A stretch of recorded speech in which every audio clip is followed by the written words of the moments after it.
하나님 말씀 요한복음 7장 37절 38절 되겠습니다. 명절 끝날 곧 큰 날에 예수께서 서서 외쳐 이르시되 누구든지 목마르거든 내게로 와서 마시라. 나를 믿는 자는 성경의 이름과 같이 그 배에서 생수의 강이 흘러나오리라 하시니. 아멘. 오늘 말씀은 사실 요한복음이 아니라 신명기 16장 말씀을 가지고 나눌 건데, 먼저 왜 요한복음을 했냐면은, 보통 우리가 알기를 구약 성경은 구약의 하나님, 그리고 신약 성경의 하나님은 예수님에 관해서 얘기한다고. 그래서 대부분 어떤 분들은 구약의 하나님은 무서운 하나님이라고 그렇게 말씀하시는 분이 계시더라고요. 그런데 예수님이 말씀하시기를 성경은 내게 대해 기록했다고 요한복음 5장에 그렇게 말했고, 심지어는 모세는 나에게 대하여 기록했다고 그렇게 말씀해 주셨던 겁니다. 근데 명절을 앞두고서 이 명절에 관해서 이스라엘 절기에 대해서 먼저 나누고자 하는데, 이 절기가 누구를 보여주냐면 예수님을 보여주거든요. 그래서 우리가 보통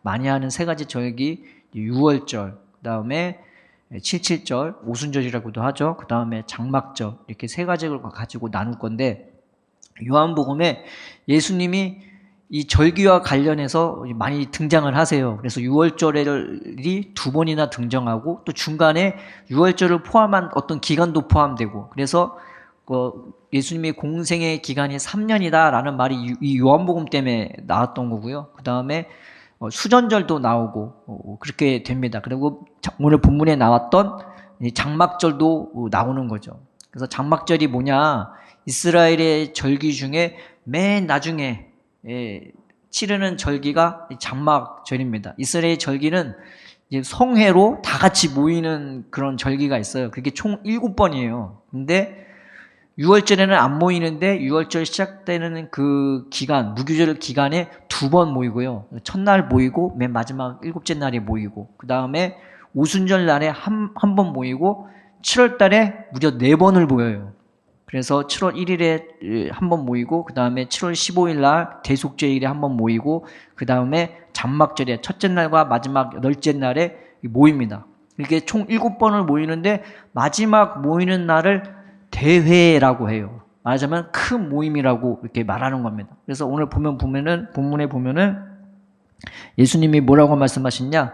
명절 끝날 곧 큰 날이라고 나오죠. 그러니까 이게 장막절의 맨 마지막 날인 거예요. 그래서 이 큰 날이라고 그렇게 표현을 하는 겁니다. 그러니까 신약 구약 성경은 대회라고 나오고, 신약 성경은 끝날 큰 날이라고 표현을 하게 된 겁니다. 근데 그 마지막 날 예수님이 서서 외쳐 이르시되 누구든지 목마르거든 내게로 와서 마셔라. 나를 믿는 자는 성경에 이른 것 같이 그 배에서 생수의 강이 그 배에서 흘러날 거라고 예수님이 말씀해 주셨던 것입니다. 여기서 이 말씀을 가지고 명절이 왜 예수님에 관해 말하는 건가? 그래서 그 말씀을 신명기 16장을 통해서 우리가 하나씩 살펴보면서 이것이 우리의 삶에 무슨 의미가 있고, 또 한 절 한 절 살펴보면서 이게 우리한테 어떤 은혜를 주고 믿음을 주고 소망을 주는지 우리가 하나하나 살펴보고자 합니다. 16장 1절 이게 앞에 보이죠?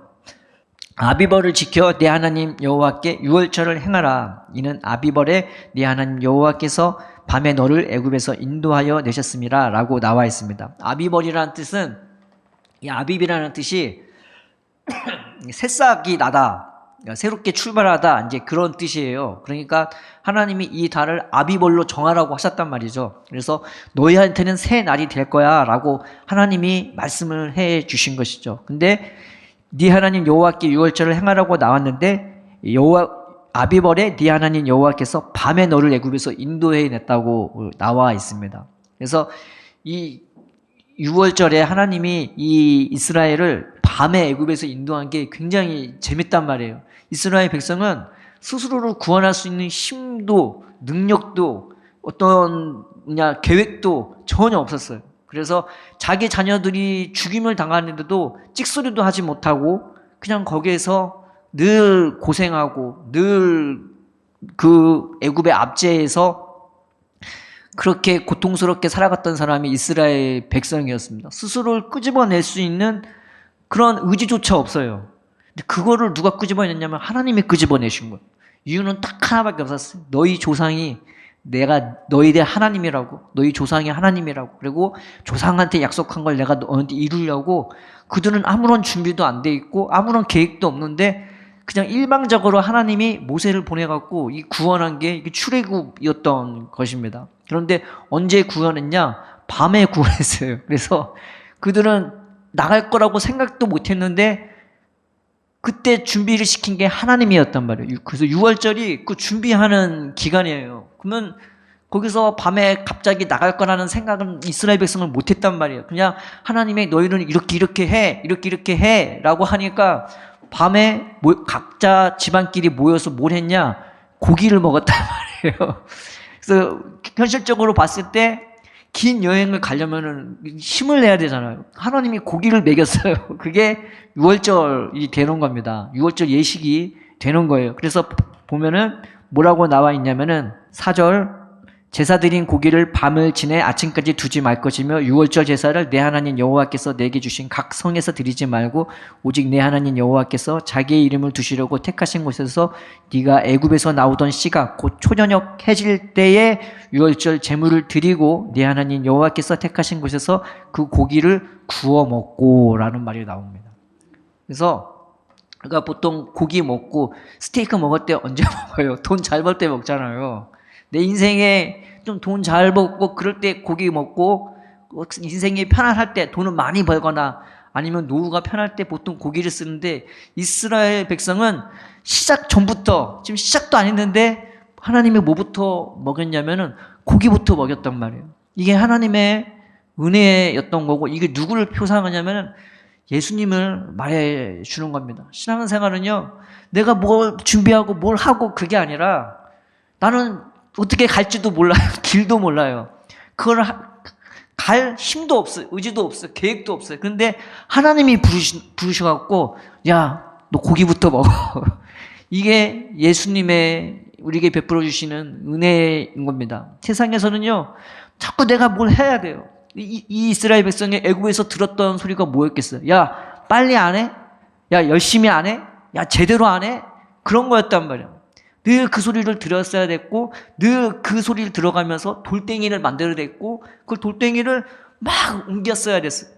저 피라미드 나랑 아무 상관없는 그 피라미드 그 성을 바라보면서 그거 짓고 그거 쌓는데 자기 온 생명이 온 힘이 다 들어가고 늘 그렇게 꾸사리를 들어가면서 자기 인생을 그렇게 살았어야 되는데 하나님은 이 이스라엘 백성들 한 명 한 명을 얼마나 불쌍히 여기시고 얼마나 귀하게 여기시는지 시작 전부터 고기부터 먹이셨어요. 이게 신앙생활의 시작이 되는 거예요. 나는 어떻게 살아야 될지 모르겠어. 인생은 너무 괴로워요. 힘들어요. 그런데 하나님은 예수님을 통해서 이 고기 먹는 은혜처럼 우리의 심령을 그렇게 먹여주시기를 원하고 쉼을 주시기를 원하고 안식을 주기를 원하는 겁니다. 하나님은 그렇게 시작을 하게 해주셨어요. 그래서 이스라엘 백성은 이 갈 거라고 생각을 못하고 그냥 하라고 하니까 그냥 순종해서 하긴 했는데 그 밤에 놀랍게 하나님이 이 애굽의 장자들을 다 쳤단 말이에요. 그래서 애굽의 왕이 어떻게 보냈냐. 그 밤중에 초상이 나니까 그 전까지는 막 보낼 것처럼 하다가 뭐 안 보내고 보낼 것처럼 안 보내고 그렇게 하다가 그 밤에는 쫓아내듯이 막 보냈어요. 그게 밤이었단 말이에요. 그래서 하나님이 그 밤에 누가 가요? 낮에 가지 보통 이사를 낮에 가지 밤에는 안 간단 말이에요. 근데 밤에 하나님이 그렇게 역사를 해 주신 것입니다. 그래서 6월절 신앙으로 산다는 것은 비록 내가 연약하고 부족하고 어떻게 살아야 될지 모르는 그냥 인생의 고난 가운데 허덕거리는 인생일지라도 나를 그렇게 예수님 사랑 안에서 예수님이 하신 말씀이 내 살은 참된 양식이요 내 피는 참된 음료로다 라고 말씀하지 않았습니까? 그래서 그 사랑과 은혜로 내가 저 천국 바라보면서 살아가게 되는 것을 의미하는 것입니다. 그래서 우리가 늘 하나님 앞에 나가 하나님 내가 이 고기 먹기 원합니다. 내가 이 양식 먹기 원합니다. 하나님 나를 위해서 예비하신 세상은 알지 못하는 그 길을 바다의 길을 낼 거라고 누가 생각을 했겠어요? 광야에 길이 있을 거라고 누가 생각을 했겠어요? 그 광야에 누가 와서 살아요. 그거 잠깐 왔다가 살 수는 있어도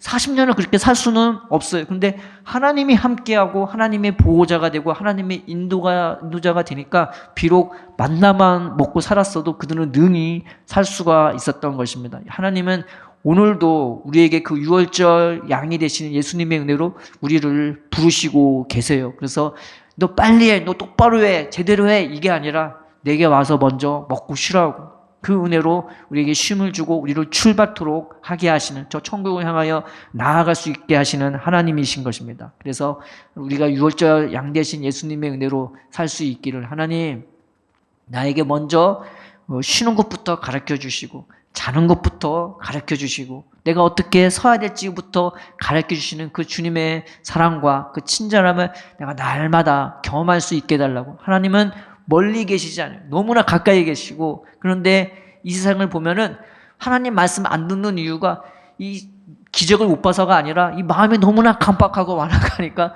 못 들어요. 그래서 하나님이 그 강박함을 깨트리려고, 그 강박함을 녹여주시려고 이런 고난도 저런 고난도 허락해 주시는 이유인 겁니다. 그래서 우리가 갖는 부유함은 세상의 부유함이 아니라 예수님의 그 고기, 예수님의 그 양식을 먹으면서 그것으로 말미암아 내가 부유할 수 있고 내가 살아갈 수 있고 이겨낼 수 있고 견딜 수 있고 능히 정복할 수 있는 은혜로 하나님은 우리를 그렇게 부르신 것입니다. 이것이 유월절 은혜가 되는 거죠. 그 다음에 은혜가 뭐냐? 7절의 은혜입니다. 말씀의 9절에 보면은 이 말씀이 있죠. 7주를 셀지니 곡식의 낫을 대는 첫날부터 7주를 세어 내 하나님 여호와 앞에 7일절을 지키되 내 하나님 여호와께서 내게 복을 주신 대로 네 힘을 헤아려 전하는 예물을 드리고 너와 내 자녀와 네 성중에 있는 레위인과 및 너희 중에 있는 객과 고아와 가부와 함께 내 하나님 여호와께서 자기의 이름을 두시려고 택하신 곳에서 내 하나님 여호와 앞에서 즐거워할지니라, 이렇게 나와 있고, 그 다음에 너는 애굽에서 종되었던 것을 기억하고 이 규례를 지켜 행할지니라 라고 나와 있습니다. 잠깐만요. 9절 보고, 하나님의 은혜가 어떻게 우리에게 부어주시냐면요, 이 새 은혜를 부어주세요. 이전과 다른 은혜를 부어주시는 거죠. 세상에는 내가 잘 먹고 잘 살면 최고고, 내가 성공하면 최고고, 내가 노후가 안정되면 최고고, 이게 세상이잖아요. 근데 하나님의 은혜는 그게 아니었단 말이에요. 영적으로 세상에 볼 수 없는 걸 보게 하고, 세상에 들을 수 없는 걸 듣게 하고, 세상에 깨달을 수 없는 것을 깨닫게 했었단 말이죠. 그런데 제자들조차 예수님 따라다니면서 예수님이 주신 은혜가 뭔지를 온전히 알지는 못했단 말이에요.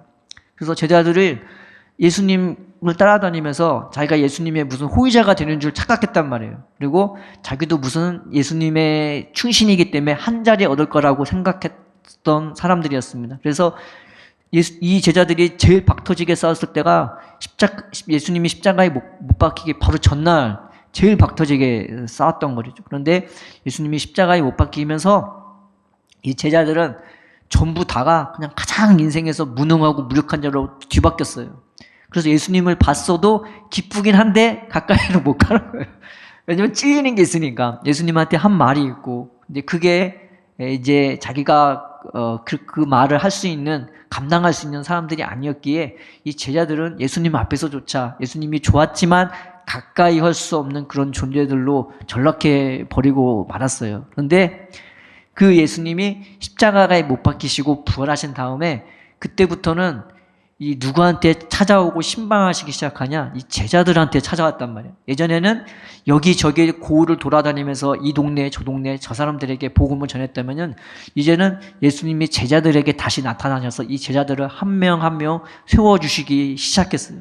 그래서 이 제자들이 예수님을 만나고부터 새로운 영안이 열리기 시작하고 새로운 마음이 열리기 시작하고 예수님이 주시고자 했던 그런 은혜가 이 10년 가운데서 열리기 시작했어요. 그래서 예수님이 그들의 마음의 그릇조차 성경에 보면 바꿔나가기 시작했단 말이에요. 그게 바로 7절의 의미인 거예요.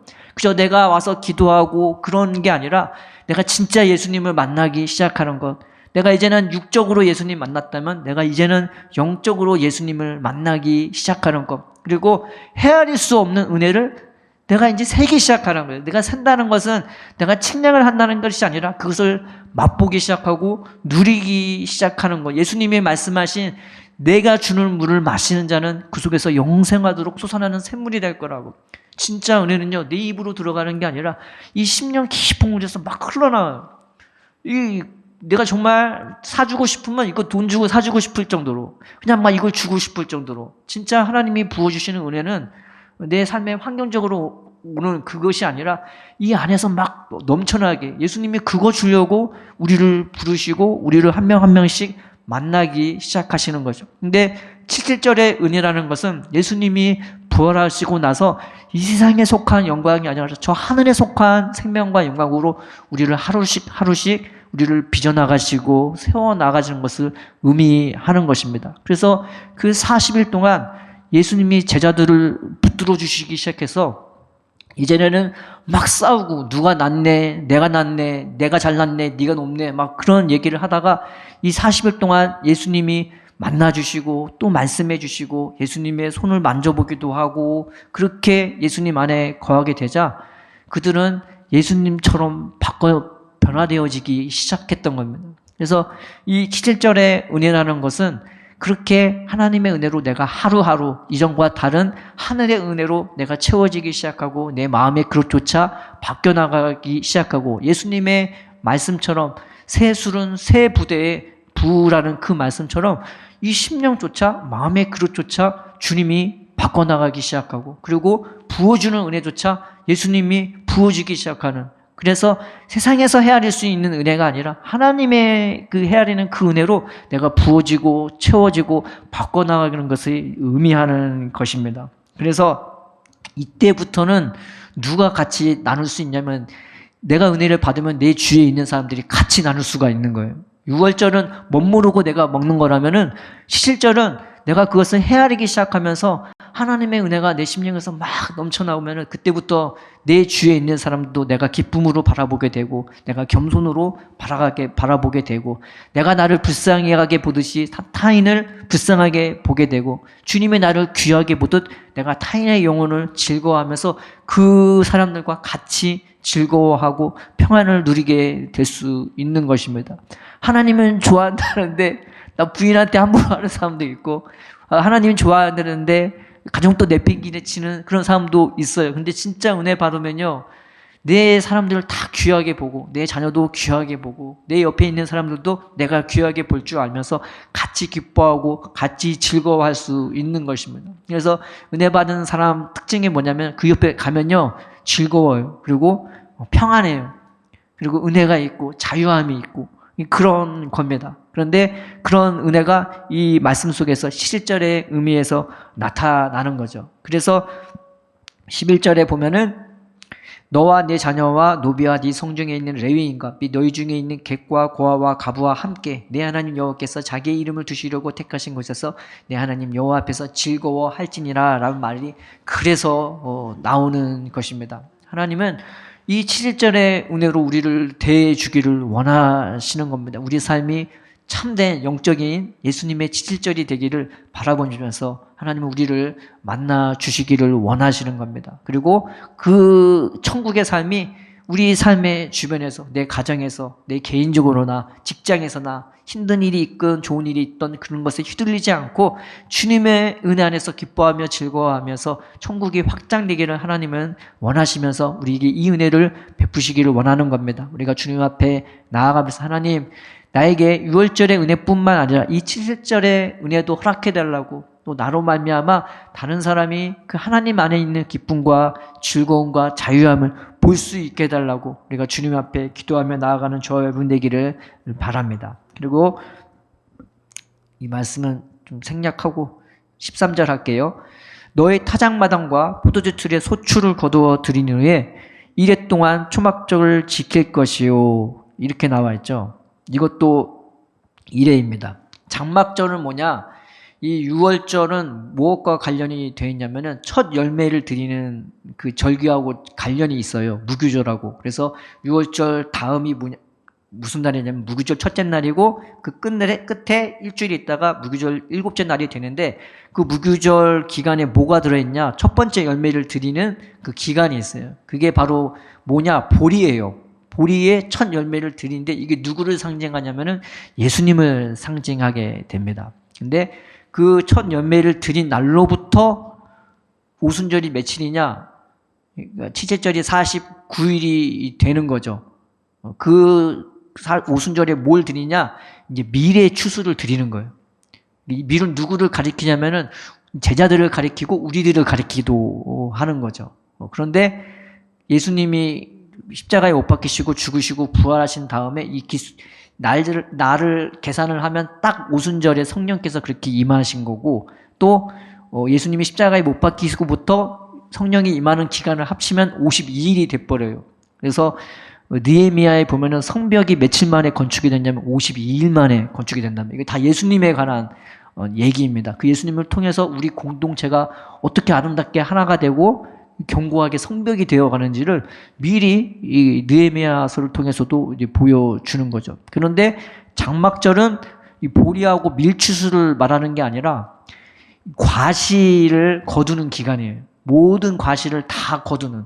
그러니까 거기 포도도 들어가 있고 그다음에 무화과도 들어가 있고 여러 가지 과실을 거두는 기간이 이 장막절이 되는 겁니다. 그래서 모든 추수를 다 끝나고 우리가 추석을 지내는 이유가 그거잖아요. 추수가 다 끝난 다음에 한 해를 이렇게 잘 맞춘 것에 감사하면서 제일 맛있게 어떻게 보면 지내는 기간이 사실 추석이거든요. 근데 그런 의미가 이 장막절이 되어지는 것입니다. 그런데 이 장막절에 타작마당과 포도주 틀의 소출을 다 거둔 다음에 이래 동안 천막절을 지킨다고 나와 있죠. 이게 무슨 의미를 나와 있냐면 여러 가지가 의미가 있는데 하나님은요 우리를 대하실 때 이런 은혜로 대해 주시는 말. 너 좀 부족하다고 이만큼 대해 주는 게 아니라 처음부터 추수의 그 풍성함으로 우리를 대해 주세요. 이게 하나님의 그 마음입니다.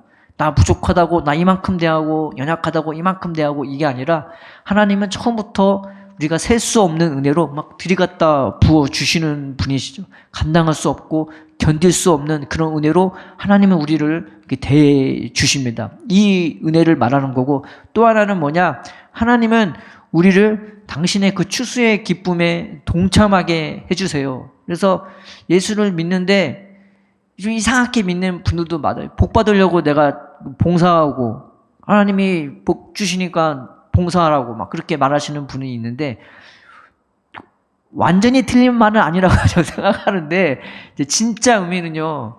은혜를 받으면은 늘 기쁘고 즐겁고 주님이 나와 함께하고 동행하고 내 모든 삶 속에 나를 늘 살피시고 있고 늘 하루하루 내 보호자가 되시고 인도화가 되어주시면은 무슨 생각이 드냐면 지금 천국 가고 싶은 생각이 간절해집니다. 너무 좋아서 너무 기뻐서 그리고 죽어도 여한이 없어요. 삶 속에서 예전에 나를 괴롭게 하고 고민하게 만들었던 것들이 더 이상 나한테 그냥 무기가 되지 못하고 나를 찌르는 창이 되지 못하고 이래도 좋고 저래도 좋고 그 상황에서 내 중심을 잡으면서 내 할 일을 해나가면서 하는데 우리도 무슨 일에 동참하게 되냐? 추수의 기쁨에 동참하게 되어지는 겁니다. 그래서 내가 하나님을 위해서 희생한다 헌신한다 나누고 말하기보다는 내가 주님의 고난에 참여하게 된다고. 그래서 베드로도 우리가 주님의 고난에 참여할 수 있다고 그렇게 말하고 사도 바울도 그렇게 얘기하고는 겁니다. 이게 굉장히 영광스러운 거예요. 세상에서는 돈 잘 버는 사람이 영광스러운 거고 금메달 따면 영광스러운 거고 좀 더 빨리 가고 좀 더 높이 가고 좀 더 멀리 가면 그게 영광스러운 거라 하는데 하나님은요 나 같은 사람 위해 죽는 거를 자기의 영광이래요. 예수님이 십자가 짓는데 내가 너 영광을 얻으러 간다고 너 위해 죽으러 가는데 그게 자기의 영광이래요. 그래서 우리가 생각하는 영광의 개념을 완전히 바꿔버렸어요. 그래서 우리가 세상 가운데 이 추수의 풍성함에 동참하는 것은 예수님처럼 하나님처럼 그 땀방울 흘리는 것 누군가를 위해 내가 희생할 수 있고 누군가를 위해 내가 아파할 수 있고 누군가를 위해 내가 울어줄 수 있는 그 추수의 그 땀방울과 그 열매에 내가 동참할 수 있는 자로 내가 부름 받았다는 게 이게 우리한테는 큰 은혜가 되어지는 것이죠. 삶을 살아가는 방향도 완전히 세상하고는 달라요. 그래서 주님이 나와 함께하고 주님이 나를 붙들어 주시면 어떤 사람을 말씀 한마디만 탁 던져도요. 너 저 아프리카로 가라 하면 능히 가요. 그 말씀 하나만 붙잡고도 갈 수가 있는 것입니다. 그래서 하나님은 이 추수의 풍성함으로 우리를 대하기도 하지만은 그 추수의 열매에 우리도 동참할 수 있도록 때로는 땀 흘리고 때로는 눈물을 흘릴 수 있도록 이 영광스러운 일에 우리를 참여하게 하시는 분이기도 하는 겁니다. 이게 잠막절의 두 번째 의미가 되기도 하고 세 번째 의미가 뭐냐? 이 잠막절 단어 자체에 있어요. 초막절. 초막절이 뭐냐? 이스라엘 백성이 애굽에서 나왔을 때 텐트 칠 여력이 없어갖고 나무 그냥 대충 해갖고 이게 장막을 졌거든요. 그래서 그렇게 지나다가 나중에 이제 천을 이제 두르기도 하고 그러면서 부족하지만 그 초막절로 그들은 초막 안에서 광야 생활을 지냈었습니다. 인생은요 텐트 생활과 어떻게 보면은 같은 거예요. 그런데 잠시 왔다 가는 인생인 거죠. 이 육체조차 우리의 초막이고 장막인 거예요. 그래서 사도 바울이 고린도후서 5장에서 말씀하기를 너희가 그 날이 오면은 새 장막으로 덧입힐 거라고 그렇게 말하고 있는 것입니다.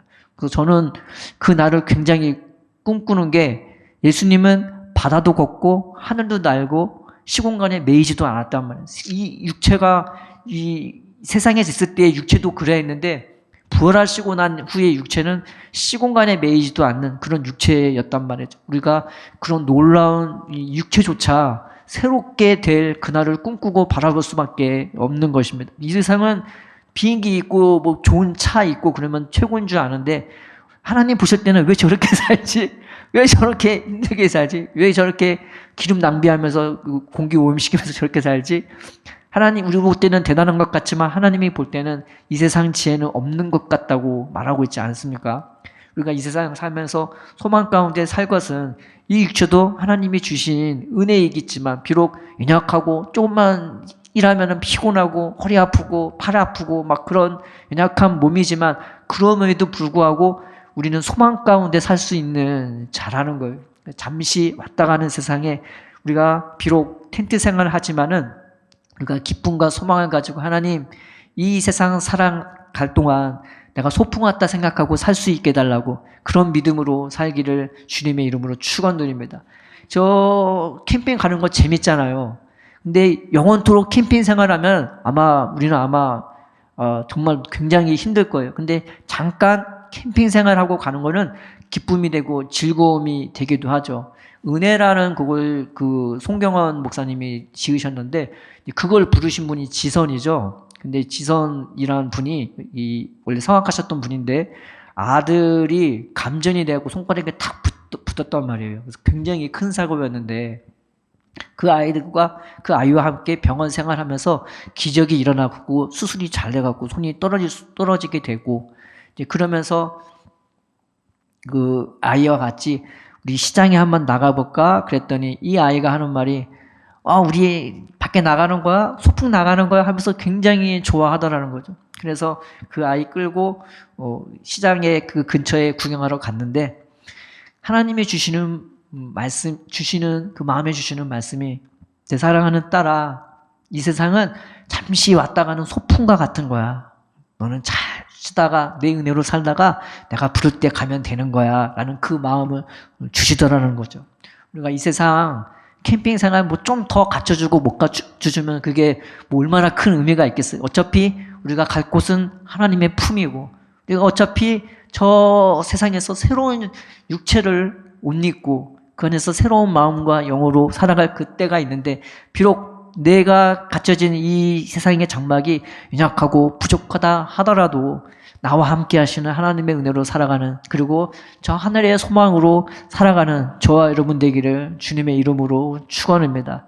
믿는 자들은 세상의 부유함이 아니라 그 어떤 것보다도 하나님의 부유함으로 살 수 있고 그리고 내가 아무리 뭐 세상에 지식과 지혜가 많다 할지라도 그것 갖고 있는 것으로 당당하게 살아가는 것이 아니라 오늘 하루 하나님의 음성을 들을 수 있고 그 하나님의 위로를 들을 수 있고 하나님의 품을 느낄 수 있고 하나님의 나를 다독 밀어주시는 주님의 그 손길을 느끼면서 저 소망 가운데 하루하루를 살아갈 수 있는 자들인 것입니다. 우리가 우리의 유월절 되시는 예수님의 은혜로, 우리의 치질절이 되어주신 예수님의 은혜로, 그리고 우리의 잔막절을 잔막절 되게 해주시는 그 예수님의 은혜로 살아가는 저 여러분 되기를 주님의 이름으로 축원드립니다. 늘 주님 앞에 가까이 나아가면서 기도하고 주님을 찾고, 그래서 하나님, 나는 이 은혜를 알아도 감당 못할 때가 많이 있는데 주님 내게 은혜 베풀어 주셔서 이 은혜가 내 삶 가운데 이루어지게 해달라고, 오늘 처음 부른 찬양처럼 이것을 주님이 내 삶 가운데, 내 심령 가운데 이루어지게 해달라고 기도함으로, 믿음으로 나아가는 저 여러분 되기를 주님의 이름으로 축원드립니다.